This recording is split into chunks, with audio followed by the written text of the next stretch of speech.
I don't think that the Lord and all of his disciples could have stopped the Lakers. This team, this organization, this city, the Lakers are NBA champions once again. Your drive is there to be the best. The night and the championship belong to the Los Angeles Lakers. You're now tuned in to the Lakersource podcast. What's up, everybody? What's up, Lakers fans? What's up, NBA fans? This is the Lakersource podcast, NBA Free Agency 2017 preview. If you would, please like this video, subscribe to my channel, follow me on Twitter at Lakersource. I'll keep you up to date on all the new Lakers and NBA news and rumors going through free agency and leading up to the next season. We are now less than 4 hours away from the 2017 NBA free agency period. It's going to be crazy, lots going on. There's going to be a lot of moves. We've already had a few moves happen today, some rumors come out, some news that a few players will be signing with new teams, things like that. So we're going to get that started right now. I'm just going to go off some rumors that I've heard, some things that I'm hearing, some different things that I've read today, and then we're going to end this with what I think the Lakers should do with their roughly $20 million in cap. So starting out for the rest of the NBA, rumors I've seen today is Timberwolves are looking at getting Jeff Teague.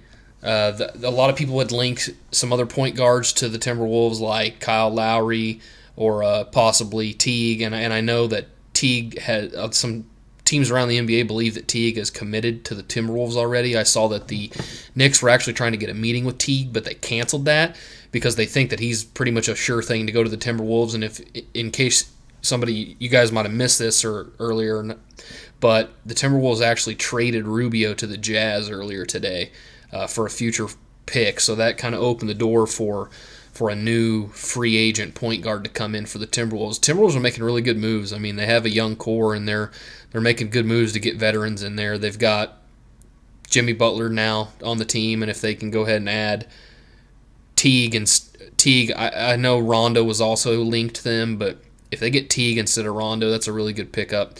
So I think Timberwolves are on the up, and they'll be a pretty good team next year. Another rumor that came out is that Andre Iguodala isn't looking to re-signing with the Golden State Warriors. I think he's going to go try to get paid some more money. This will probably be his last contract, so I think he's going to go try to maximize his value right now. He's going to meet with the San Antonio Spurs tonight and the Sacramento Kings tonight. That's the two teams I've heard of. I'm sure there'll be other suitors, but right as free agency starts, he's meeting with the Spurs, so that'll be something to watch. Also, JJ Redick is garnering quite a bit of interest from teams. I know that he expressed some interest in joining the Rockets. I know that the 76ers are interested. I know that there are several different teams, and he's looking to get like 16 to 17 million per year, so he's not going to be cheap. So it's going to be, whoever he has mutual interest with and whoever's going to cough up the money first. That's kind of where I see Redick going. Some other players we're going to look at and see where they're going to end up this year in this offseason. Some of the other top free agents, we've got Paul Millsap. It's tough to say where he's going to go. I saw that Sacramento's really, really high on him, and they'd like to get him, so you could see that happen, especially if they offer him a big contract. Blake Griffin's also a free agent. Don't really know where he could go yet. I know he's been linked to OKC, Boston, so that's going to be something to look. Then you've got Gordon Hayward. Gordon Hayward's got a meeting with Miami Heat. He's got a meeting with Utah. He's got a meeting with the Boston Celtics. So I think it's one of those three teams that are going to get Hayward, and as a Lakers fan, I really hope he doesn't go to Boston. If he goes to Miami, whatever, don't really care. I think he might end up just staying in Utah. I think they got Rubio today to show him that they are trying to make moves to improve the team and to get a pass-first point guard that can get him some easier looks. So I think it's still open for Hayward to return. Danilo Gallinari from Denver, he's also a free agent. He's a wild card. There's no telling where he could go. I feel like he's probably going to leave Denver. He's probably looking for a new scene, a new change, looking for a change of scenery or whatever. So we'll see where Gallinari goes. I really don't have any idea where he could end up. Rondo now was released and is now a free agent. There's a lot of teams that could use a backup point guard, the Lakers being one. I don't know if we would want Rondo. I don't know if we'd be interested in it. But he could definitely provide us some good veteran leadership and really be a good mentor for Alonzo Ball as far as helping him with defense especially. and even facilitating the ball. I mean, Rondo, his first few years was really great, and he was one of the, a triple-double threat every night, and that's what we hope that Lonzo Ball will end up being too.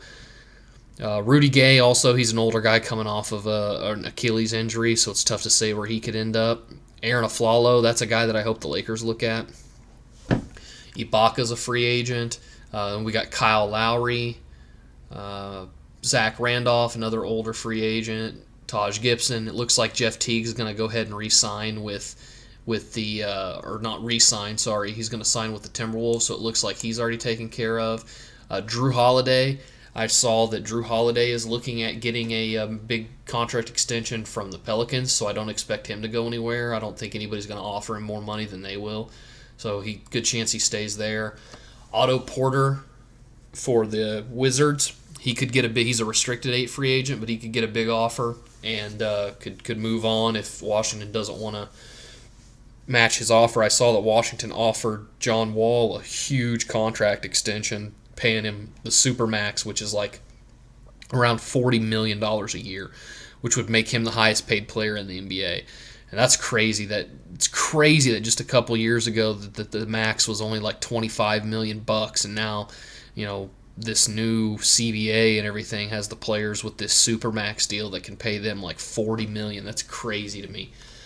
So anyways, I see, Otto Porter could be going somewhere else, especially if, with the Wizards paying that money out to John Wall if he accepts. George Hill's an unrestricted free agent, another good point guard that I wouldn't mind the Lakers going after. He probably wants to go to a contender maybe, and maybe try to get paid more, but who knows what could happen with that. So that's kind of the preview of what I see happening with some of the bigger names. It's going to be interesting to see where they go. I don't really have any inside information as far as like on a couple of them, especially like Blake Griffin or Millsap, a real feel of where they could go. There's a couple teams I know that are interested, but it's tough to tell. And then we've still got the Paul George thing looming over. Are any of these deals or these signings going to affect Paul George? I think so, especially for teams trying to trade for him. So it's going to be interesting to see what happens with that, and it'll be interesting to see if somebody like the Lakers can make a trade for Paul George here in the next few days once a couple of these other signings fall into place. For example, if Gordon Hayward re-signs with Utah, does that change Boston's idea of doing this double signing trade thing they've got going they're hoping to get with Hayward and Paul George? And also, if Paul George keeps to his, sticks to his guns and keeps saying he's going to be a Laker next year anyways, when does Indiana just finally break down and trade him to the Lakers for whatever they can get at this point? I think Indiana's hurt themselves. I think draft night Indiana could have got a lot more than they're getting now, and I think from tonight, tomorrow, this weekend, especially from this weekend on, Paul George's value for the Pacers is just going to continue to drop more and more and more. As soon as some of these free agents start signing, especially if I think Hayward's one of the key ones here. If Hayward goes anywhere but Boston, I think that Paul George's value is going to keep going down. Or who knows? Boston has a lot of assets. They could panic and since they didn't get Hayward or wouldn't get Hayward hypothetically, that they would just cough up more for Paul George and just hope a 1-year rental they can convince him to stay. Or it's tough to say. There's a lot going on. There's a lot of moving pieces. This NBA free agency, it's going to be really exciting. Now I want to talk about the Lakers a little bit more. I know the Lakers have been linked to Kyle Korver. They've expressed interest in him. I think he'd really help us. We need three-point shooting. We need some guys that Lonzo can kick it out to. Lonzo Ball is only going to be at his best if there are shooters around him that can knock down shots. That's what made him look so good last year at UCLA, is he had people that could knock down jumpers, especially three-pointers. And if we don't have anybody that's going to be able to knock down three-pointers or jumpers, Lonzo isn't going to look as good as he could be, and he won't be able to really, use his skill set for at least getting the stats for assists, and on paper won't look as good if people aren't there to be able to make those shots. So I think Korver's a good option. I mentioned earlier about Aflalo. I think he'd be a great pickup. Right now the Lakers don't have a starting shooting guard, so I think they'll be looking into getting a shooting guard. We got about $20 million to spend, and I think the idea going around that the Lakers will overpay somebody for 1-year deals, I think that's a good guess, and I think that's probably what we will do and what we should do. I think we should, pay a couple guys $10 $10, $11 million that normally would only make 6 or 7 on a multi-year deal. I say we pay them 10 to 12 on a 1-year deal, so they come and play with us this year, and we get their rights, and next year if we make a couple big signings, we can still retain those players, and Lopez and whoever else just go over the cap and pay the luxury tax.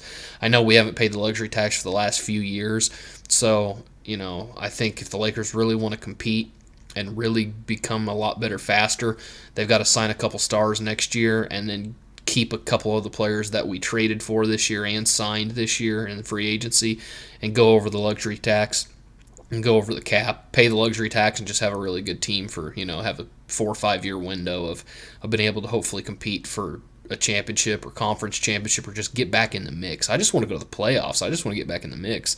A lot of people, I talk on Twitter about these moves and all these hypothetical moves I would like to see the Lakers make, and they get all, bent out of shape because I'm trading young players or whatever. Well, my logic is I want to win now. A lot of people are like, well, let's just sit around and sit on our hands for the next 4 or 5 years because Golden State's just going to be good anyways. That's not how you look at it. You don't just accept defeat. I can't accept defeat. I'm not going to do that. Screw that. I want to make the playoffs at least. There's a big difference between making the playoffs every year and even if we lose to Golden State in the minds of other free agents and towards the development of our current players that we have now. All the young guys we have, they go to the playoffs and lose 3 or 4 years in a row. That experience alone is going to be able to jettison them to the next level of their game. So here in 4 or 5 years, we can compete for a championship. So we've got to get that experience. We can't just sit on our hands and just hope that these young guys develop without making any big moves to get other players to teach them and or get into the playoffs so that they can really learn what the NBA postseason game is all about. It's night and day from how the regular season is, and most people recognize this. The NBA playoffs and the NBA regular season is nowhere near the same. I'd say towards any sport, it's the biggest difference. The NFL regular season is really competitive because they don't play a lot of games, and then the postseason's really competitive as well, a little bit more so, but it's not like the NBA. The NBA has so many games where you coast through the regular season. Look what the Cavs did.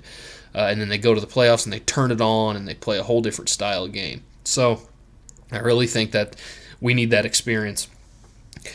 Back to some other players, I think Afalo could be a good pickup for us. Like I said, I think Cephalosha could help us with another 3-and-D guy. I think we need shooting. I think we need defense. So Korver, Afalo, Cephalosha. I know Tim Hardaway Jr. is a restricted free agent. Maybe we could put out an offer to him for like a 1-year deal for like $14 million, and maybe the Hawks wouldn't match. I would assume if they're losing Millsap, I'd assume they're going to try to keep as many players as they can, so that's probably unrealistic. But maybe shoot for it. Try to get Tim Hardaway Jr. He's a young, good player that can shoot. Also, we could look at someone like Dion Waiters, another guy that we could possibly give, a 1-year, $15 million contract to if he'd accept it to come and play for on a 1-year deal, overpay him a little bit. He's a pretty good 2-guard. And like I said, we need a shooting guard anyways, because of right now, Josh Hart's going to be the starting shooting guard, and we don't know what he's going to be yet. We won't get an idea till a week from now when Summer League starts. And by the way, yeah, we're 1 week out from Summer League as well. That's exciting. That's going to be awesome. I can't wait to see that. The Lakers released their Summer League roster today, and it looks like like I said, if we don't make any moves for a shooting guard, 3 of our starting 5 are going to be in the Summer League. That's Lonzo, Hart, and Ingram. Plus you'll have Zubats and Kuzma and the other guys and Thomas Bryant and the other people we've got this year. But mainly Hart, Lonzo, and Ingram are going to be starters as of right now, so we better pay attention to that, watch that, and see what those guys got and see what they look like. I'm expecting big things from Brandon Ingram. He better come in and really tear up the Summer League. I mean, he's a second-year player, and we've been hearing a lot of hype about Brandon Ingram, and I do think he's got special skills and talent. I just hope that he's already able to develop it and become a quick developer and be able to really make an impact. And I expect him to come in next week in the Summer League and really stand out from the other players that are in our Summer League. At least we better hope he does. And Lonzo Ball, it's going to be, obviously it'll be exciting to see him push the ball up the court and get everybody involved and see what his scoring ability looks like, because we really don't know how that's going to translate to the NBA. We know his facilitating is going to translate, and his open court, pushing the ball, transition, facilitating game, that'll translate, but we really don't know how his shot, how his scoring ability, pick and roll play, all those different factors. So it's going to be interesting to watch. It's going to be interesting to see what the Lakers do. Like I said, I anticipate us to overspend on a couple guys to get them on one-year deals, because that next year's cap money is sacred, as Pelinka said. And I don't think we're going to do anything this summer to jeopardize the flexibility we could have next year, so we can actually go after the big fish and go after a couple stars next year to really, really make us compete a whole lot quicker and really develop the guys and help teach the young guys to become real professionals and guys that are ready to compete in the playoffs and the postseason every year. That about wraps it up today. That's the 2017 NBA free agency preview, brought to you by Lakersource. If you would, please like this video, share the video, subscribe to my channel, and follow me on Twitter at Lakersource. If you've got any ideas or comments, go ahead and shoot those to me through Twitter or on this video on YouTube, and I'll answer back with you. I like to interact with the fans and talk to everybody and talk about different moves, even if we don't always agree. I'm not going to get upset about it or anything like that. That's what it's all about, debating on what we can do to help our Lakers get better and get back to the playoffs and start competing for championships eventually. Until next time, I love y'all. Peace.